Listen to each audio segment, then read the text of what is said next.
What's up everyone, this is SliferKing here, and today join me for another one of my Yu-Gi-Oh videos, where today I'm doing a deck profile update of a archetype which I haven't updated for quite a while, and that is Heraldic Beasts.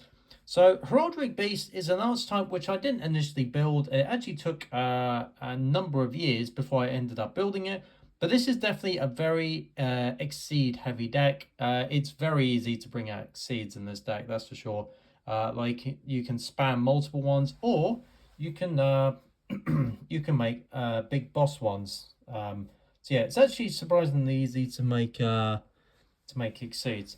So yes, so Heraldric Beast got some new support recently in what was the name of this? Oh, Alliance Insight. Yeah, so they got new support in that set, and it's definitely made the deck more intriguing than what it was. So let's jump into the deck and see what's what.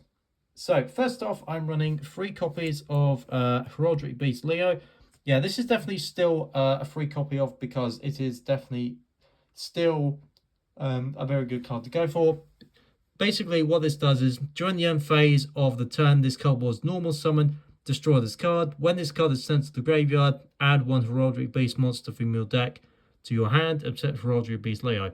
So this is a little bit of a searcher. This might help early game, depending on, well, this will either help early game if you haven't got many Heraldry Beasts in your hand for some reason, so it can act as a bit of a searcher, or if you've already got Exceeds on the field, you can maybe just normal summon that, so it can get you more search power. Next up, we have Heraldric Beast, and I'm probably going to pronounce this right. Bina.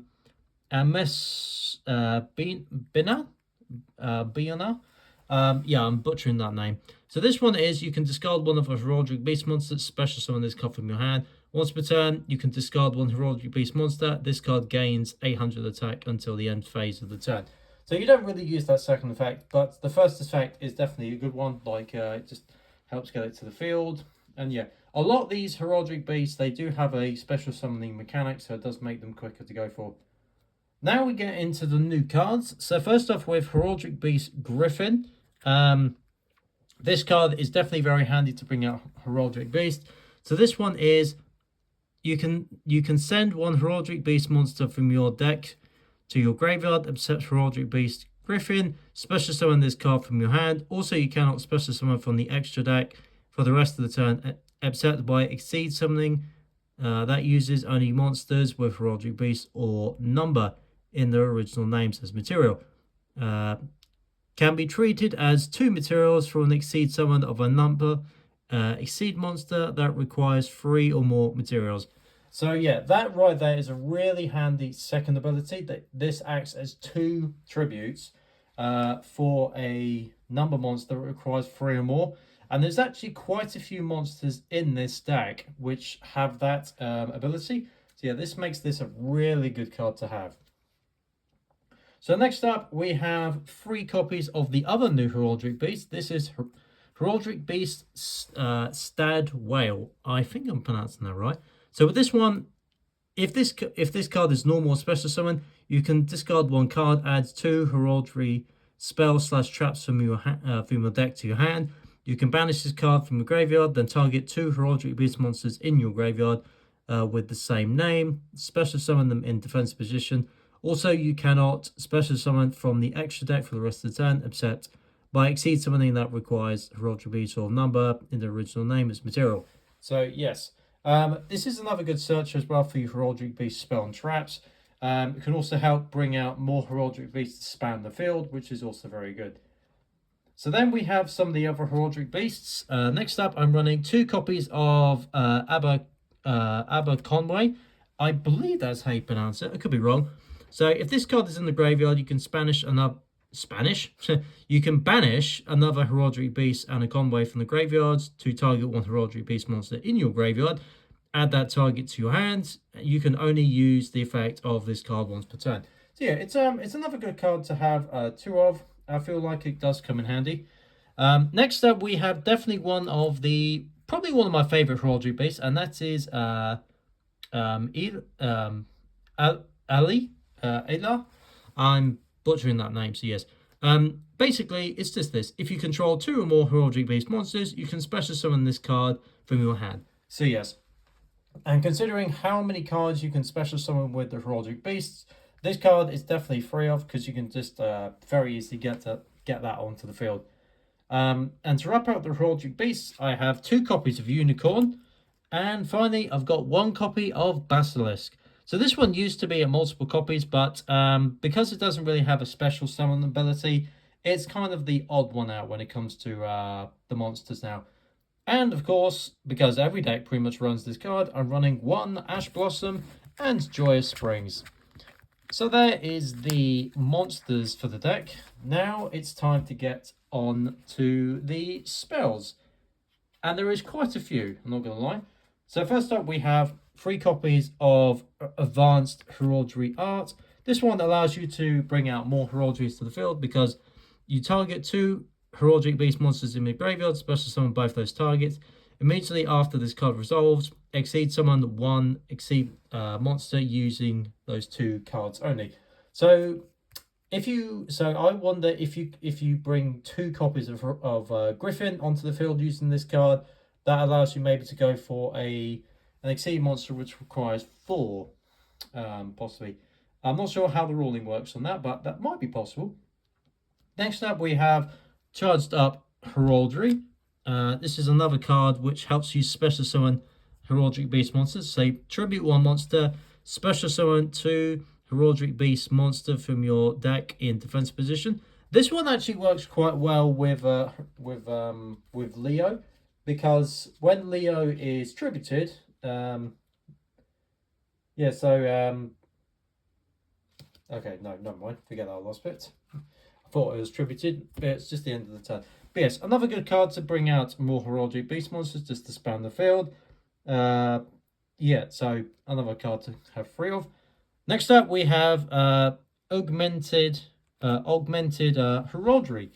So another card at 3. So psychic type, exceed monsters on the field cannot be targeted by spells/traps. So this is basically your field spell, which makes the heraldrics more protected. Then we have 3 copies of Heraldry Rebirth. This is basically the monster reborn in the deck. Special summon, so target 1 heraldric beast monster in your graveyard, special summon it. And considering how many heraldric beast monsters are either going to the graveyard or being used as exceed material, this is obviously a no-brainer to have. Along with the regular monster reborn as well, because, well, yeah, you can't have too much. You can never have too much power to bring stuff back. Now we've got the other new heraldry card. This is Flash of Heraldry. Admittedly, I haven't done too much testing with this, so I've left it 2 for now. I've seen some people run this at 3, but I think having a 2 might be about right for me. So this card is target any number of face-up monsters your opponent controls. Those monsters' names become unknown. During your end phase, if you control a psychic exceed monster and this card is in your graveyard, you can set this card but banish it when it leaves the field. So yes, I suspect most likely the effect is related to the new exceeds. And then we just have a couple random cards called by the Grave, Reckoning, and of course, because we're running field spells, we have Terraforming. So those are the spells. And just to wrap things up, I'm only running 1 trap, and that is Solomon Strike, because most of the time I'm going to be going for the exceeds and spells, so I feel like I don't really need that many traps. So yes. Now we get on to the extra deck. So first up, we're running 2 copies of one of the new exceeds, number 69, Heraldric Crest Dark Matter Demolition. I will not be making any jokes in this video, I should add, just in case.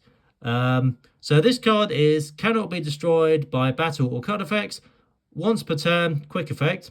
You can detach 1 material from this card, then target 1 face-up monster your opponent controls. That monster's name becomes unknown. Negate any unknown effects activated by your opponent. So yeah, that's why the Heraldric card is quite handy, because any cards that are made unknown, their effects are negated by this card. So that makes it quite handy. The only issue is it requires 5 level 4 monsters, but that's probably one of the good things about the the special summoning and the new Heraldric cards is it's very easy to spam the field with Heraldric cards. Next up, we have the other one. This is Heraldric Crest Shatter Stream. So this is another one of the new cards that was introduced in Alliance Insight. And this one it's got even smaller text. You can also exceed summon this card by using a monster you control whose original name is number. So you can overlay basically. Yeah, number 69 Heraldric Crest. So basically you can use the original just to bring this one out, which is quite handy actually. So its other effect is when your opponent activates a monster effect on the field or an opponent's monster declares an attack, quick effect, you can special summon from your extra deck one Heraldric Crest, Dark Matter Demolition, so you can bring out one of those, which is also very handy.